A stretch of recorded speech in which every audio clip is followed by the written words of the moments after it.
testigo de amor.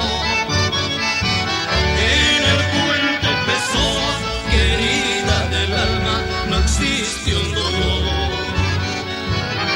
¿Cómo estará en la ensenada el rico ceibal, locas mineros y orquídeas en flor, a quien cantó dulcemente el zorzal? Quiero volver a contemplarme en tus ojos jamás, y que me beses como te besé bajo la sombra del jacarandá.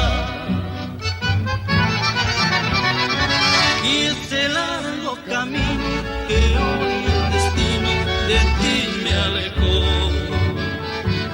no podrán las distancias vencer a las ansias de unirnos tú y yo. Entonces cantaré nochecita de amor a ese cielo divino, cielo correntino que nos cobijó.